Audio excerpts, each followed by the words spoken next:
very rural.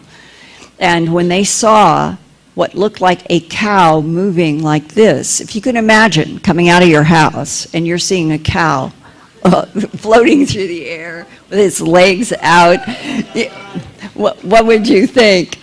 And what was it that happened? Oh, okay. I'm in another dimension. Yeah, I'm concentrating on what I remember. And so they're seeing this cow moving, and that's what makes them go run in their house to get binoculars. They haven't seen the non-humans yet. They just don't understand how this cow is floating over this pasture across the street. So they go and they get these binoculars, and they reenacted for me in a documentary that I did. And so now they're looking, and here are little grays that are moving alongside of this floating cow, and they go back to a cone-shaped craft. There is a ramp, there's a door open, and standing on this side, let's see if I've got this. Now that I'm going on to this one. I have a picture later. Well, how is that possible? Because they're probably changing over the systems right now. I don't know. Should I keep going? Do you guys need that second one to go on? Yeah, does anybody back there care if this left-hand screen is off? Okay. So they see that little beings that we're going to assume are clones or hybrids levitate the cow right into this craft, which seemed to have a mirrored surface that was reflecting all of the trees, the grass, and the sky, so that it was only through the binoculars looking at it this way that they realized a craft is there and the cow goes in it. And I want to emphasize that I have talked with 2 or 3 men who fought in Vietnam, and one, walking in the jungle, ran into what he thought were vines. And he said, Linda, when you realize that you are in a jungle in Vietnam in a war and you are going through vines and you hit something that actually hurts you when you hit it, and then you realize when you touch it, my God, this is a mirrored sphere. It's 30 feet in diameter. It's hidden in the vines, and it's completely mirrored, and it's reflecting, and nobody would ever know it was there. You are in the world of extraterrestrial camouflage. It can be holograms. It can be done with these mirror surfaces, and this is exactly what happened over here with the case on that I was showing you, that other one. Well, I'll just keep going because I do eventually get to show you one was a Bigfoot over here and one was a lizard. Now, in central Georgia, this goes all the way back to the 1950s. I've met this man, spent days investigating, talking, extraordinary. He was a male who painted this daytime encounter at his central Georgia farm, and he told me, these little guys seem to float down out of the sky. They literally seem to be able to appear and disappear, close quote. New Jersey, 1987, the same adult male saw these small beings while he was during an abduction and he was frozen. They were going around his apartment, and he said, when they got through doing whatever their examination was, they used me like a sperm bank, quote, close quote. He had abductions since his early 20s in which sperm was collected by these same little android types. Indianapolis, Indiana, 1965, an adult female who had experienced many abductions from age 4 on sketched this taller being in a long sleeve robe accompanied by 3 small gray entities that she saw at age 18. The abductee intuitively sensed, even back then in 1965, that the little entities back in the door here were, as she said, some kind of robot, android, or machine. But this gives off the energy of a very intelligent and powerful creature. Longmont, Colorado, November 1980. Tall, white-skinned, bald-headed humanoid wearing a long blue cape with a high blue collar was sketched by an adult male under hypnosis about a joint abduction with his wife in late November 1980. Like the 1987 New Jersey family, the husband and wife were lifted up in a beam of light. He said it was cerulean blue, right in their car, from a car that they were driving toward Longmont, Colorado. The husband, a commercial artist, also sketched another smaller being.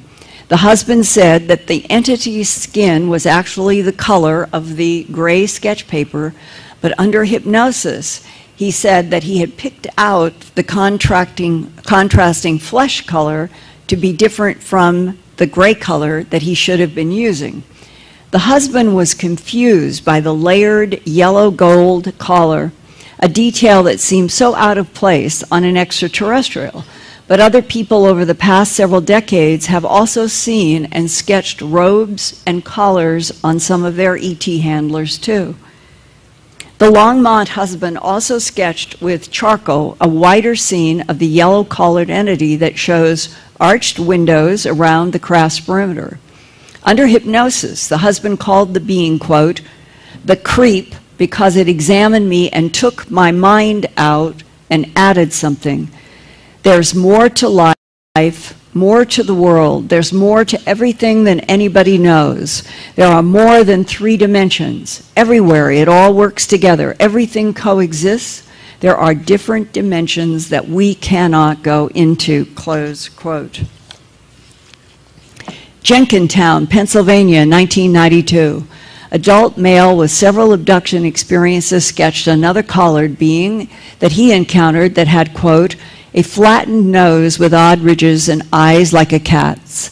I've seen a machine hooked up to me to collect sperm after I first thought that a strange blonde woman was there, close quote, but what he interacted with, which many men end up realizing, they're interacting with 3-dimensional holograms. Today, it is more clear that blonde or other females that interact with male human abductees can be illusions produced by ET mind manipulation, or they can be a 3-dimensional projected hologram, or they can be a biologically cloned female entity designed specifically to collect male sperm from human males.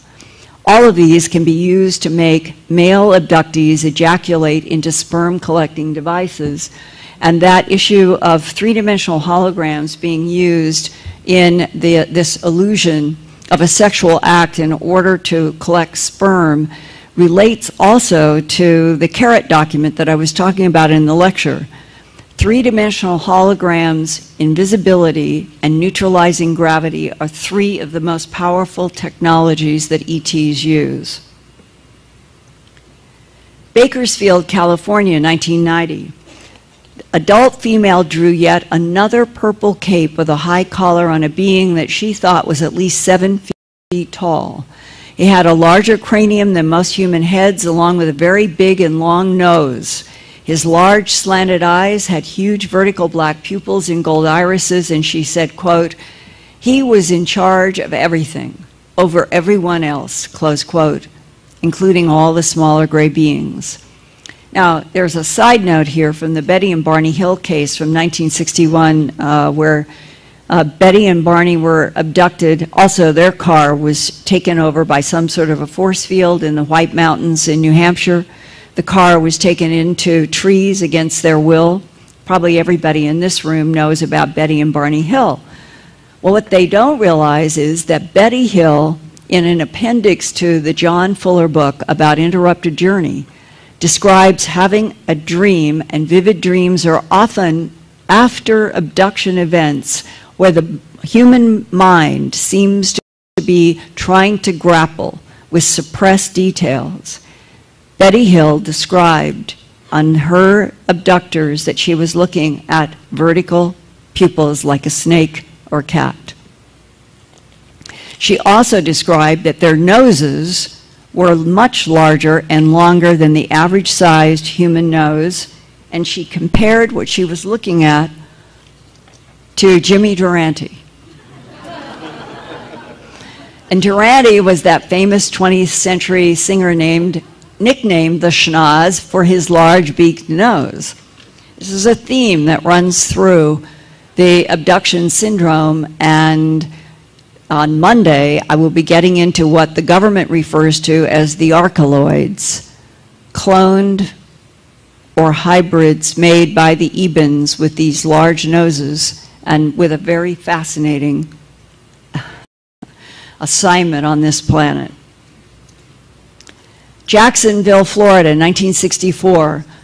Here's another very prominent cranium that was sketched by an adult male encountered in an abduction at age 4.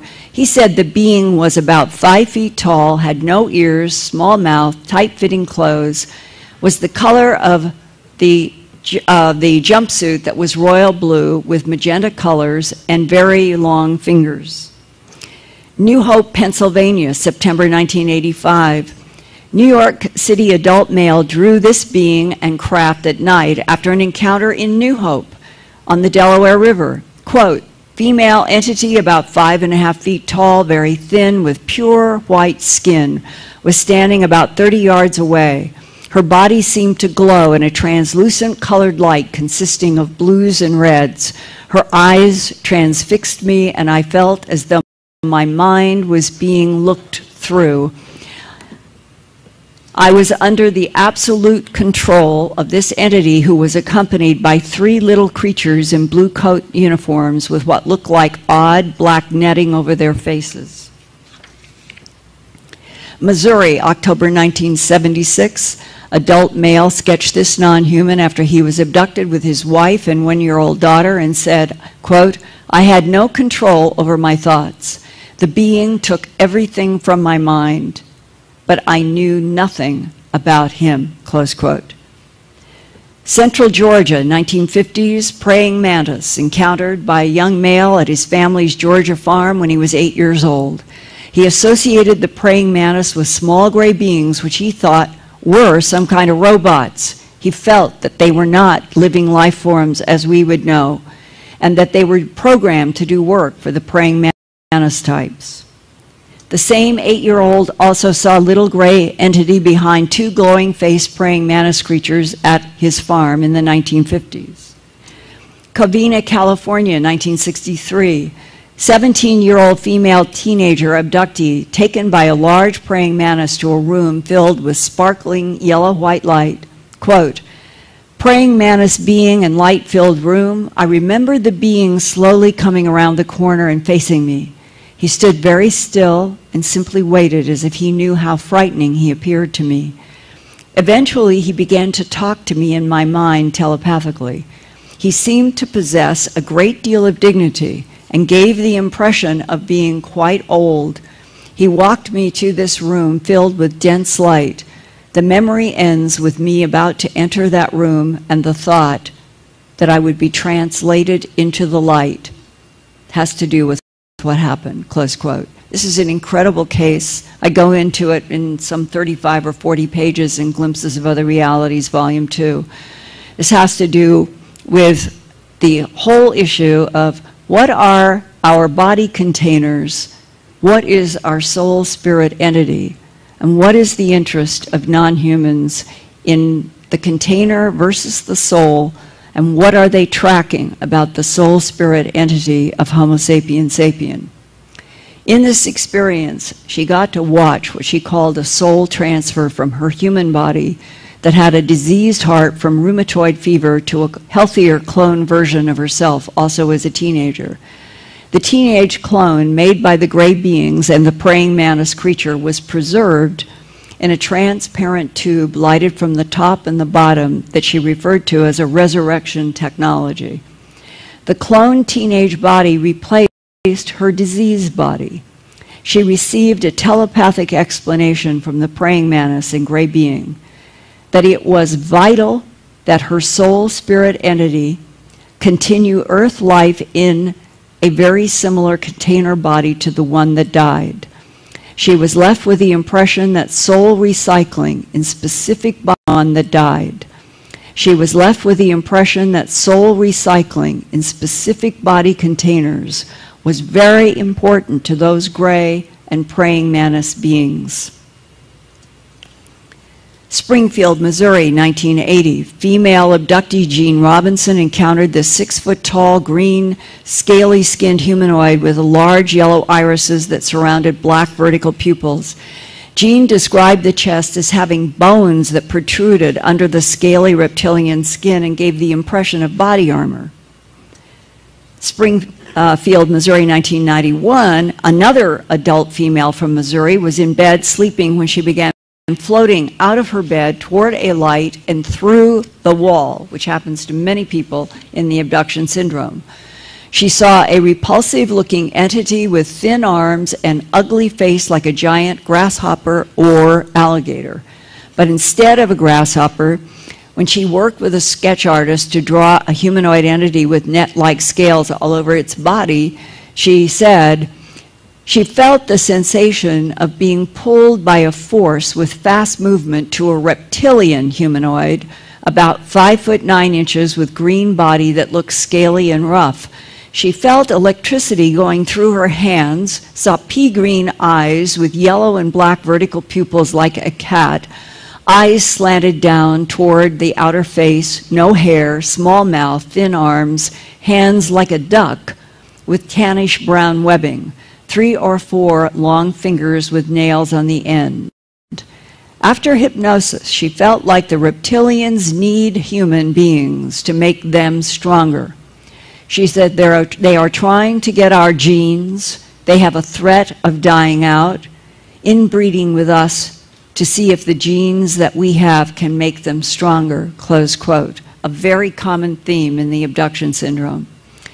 Like so many other experiencers of the non-human abduction syndrome, the Missouri abductee told me that she did not understand what the survival problem is or why Earth life should be involved as an alien species regeneration. Here we go, Springfield, Missouri, July 1983. This is the transport by the 2 little grays of the cow that they saw floating, going back into the triangular craft with something that looks like a Sasquatch on one side and a lizard guy on the other. And they watched the binoculars as all this closed up, this cone-shaped thing lifted up, and I got to talk with the owner of the pasture, and they didn't know anything about what had happened until Ron and Paula went over to their house and said, we just saw something strange in your pasture. Are you missing any cows? He said, in fact, I'm missing a black cow. Have you seen it? And they said, we think we saw it floating in the air over your pasture into a UFO. And this is where the human family has no language for this without feeling like they're going to be criticized. How do you say, I saw a cow and it was floating 3 feet above your pasture, and there were these little gray things, and there was something that looked like a Bigfoot and something that looked like a standing up lizard, and they all took this cow into this cone-shaped craft, and then it just flew away. That's why people would rather say, I'm not going to tell anybody. And that's when we lose. It's being able to understand the details of what your fellow humanity are experiencing with some other kind of intelligence that I think makes us stronger, that we should not be critical, we should not be criticizing people, and I think it is beginning to change. I hope so. Now, all of this effort, here is the Bigfoot close-up.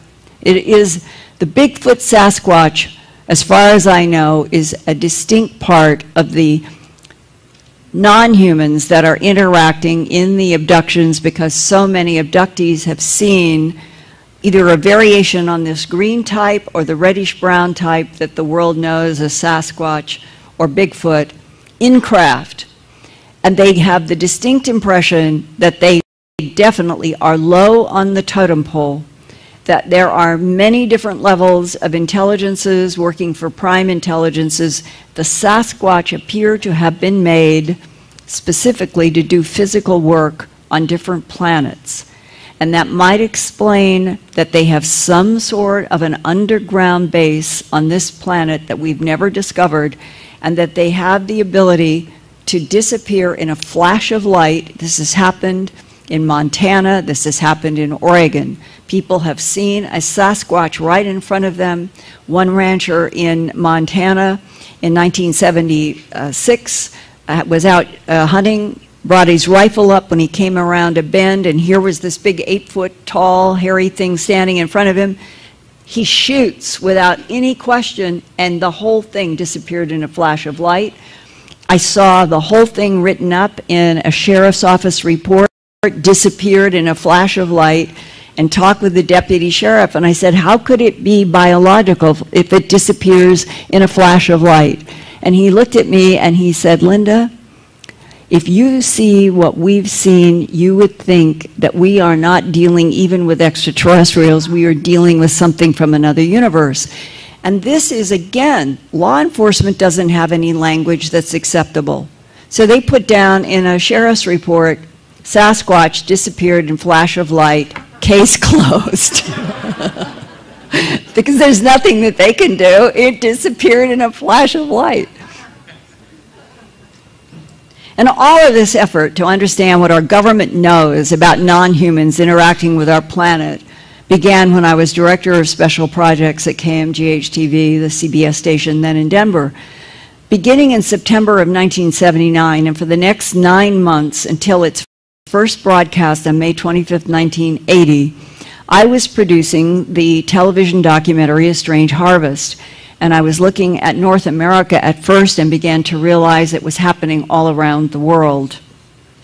And for those of you who don't have any experience, this is a very good and classic case in which you can tell and see that this jaw flesh has been removed extremely cleanly. There's no blood, there's no fluid on the ground. What you wouldn't know, and this was a detail that law enforcement asked me back in 79 and 80 if I would not report because they wanted to keep it as a reality check on cases. In this particular case, there were 2 teeth, molars, and this was something that the Royal Canadian Mounted Police were also tracking. They knew that they had mutilations that were bloodless, and they knew that molars were selectively being taken in the cattle. It was not reported in Canada. I complied for quite a while and I did not report it. But to extract molars from the jaw of a cow, in this case here, and the jaw flesh, without leaving any trace of blood is considered impossible, as well as all the other excisions that have no blood too. And one of my first meetings that I had when I began working on a project for Home Box Office, following up A Strange Harvest, they wanted me to do an hour special for HBO, and we were working under the working title ET's The UFO Factor. And an attorney, Peter Gerson in New York, arranged a meeting for me to go to Kirtland Air Force Base to meet with an AFOSI agent. And the idea was that we were all going to get some names and addresses of a very bizarre written up encounter at Ellsworth Air Force Base in which there was a document referencing the NSA, was referencing the name of a man that I knew was head of weapons testing evaluation at Kirtland. And the attorney and I agreed, I'm starting on the script for HBO. Citizens Against UFO Secrecy wanted to do fresh investigation of this case that involved, try to imagine this, you're a security guard at Ellsworth Air Force Base and a craft comes down in front of you and you have a gun, but that's all. And a door opens and some kind of an entity comes out and the security guard raises his gun and a green beam and gun completely evaporates. And the only thing on this, imagine this, he's got his fingers, but the only thing that happened was a mild burn in the hand.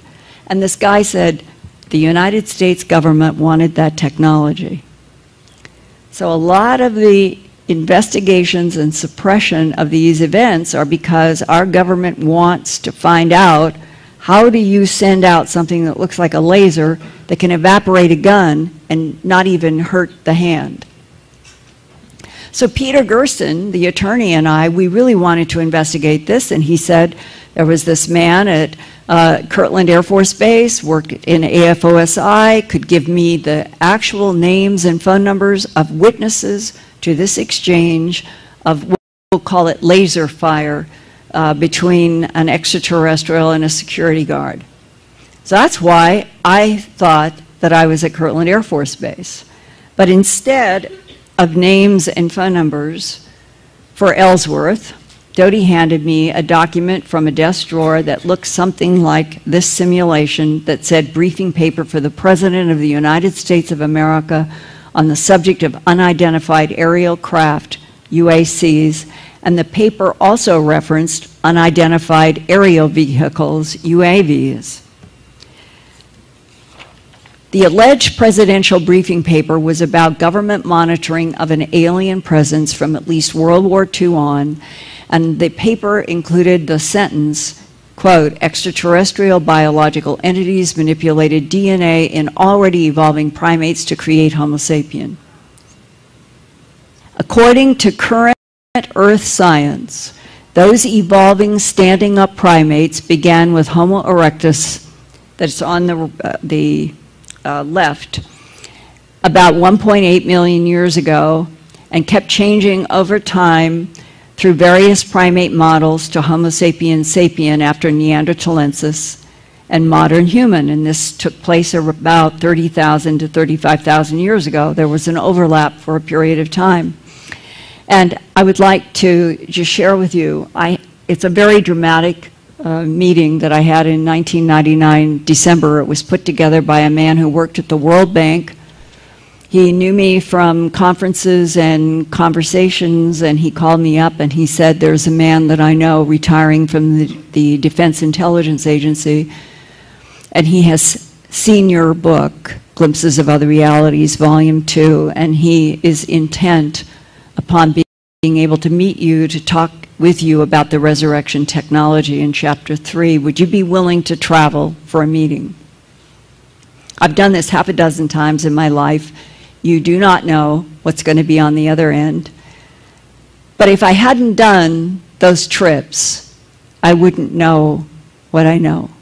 It's an odd thing about life. You have to use your gut, and you have to decide whether you are willing to sort of jump off cliffs occasionally, hoping that the divine field will help. And in this case, the location was totally in the hands of the agent, who did not want to be near his home, did not want to be near Fort Meade, had very specific parameters, and I said yes, I was willing. And where we ended up was really quite an insight. He chose where we would talk, and it was the Baltimore Wharf on a Sunday, with all of those boats coming in with all of their noisy motors, lots and lots of white noise. And he had us sit, there were 3 of us, sitting on a bench that was right next to the water. And as we sat down, at his request, he looked up and he said, I do not think that the satellites can penetrate this white noise. So these are people, that's what they live with all the time, is they are in that mental state that some of us are just becoming conscious that the NSA has been, has the planet wired and has had the planet wired for a long time. So we are sitting there. It's very long, 7 hours. It was a 7-hour discussion, and our bladders are what ended it. And in those 7 hours, I've never discussed it, but what I want you to know is that this man was establishing for me that during his work for the Defense Intelligence Agency of the United States government for 23 years, that he described his work as the monitoring and analysis of the geopolitical,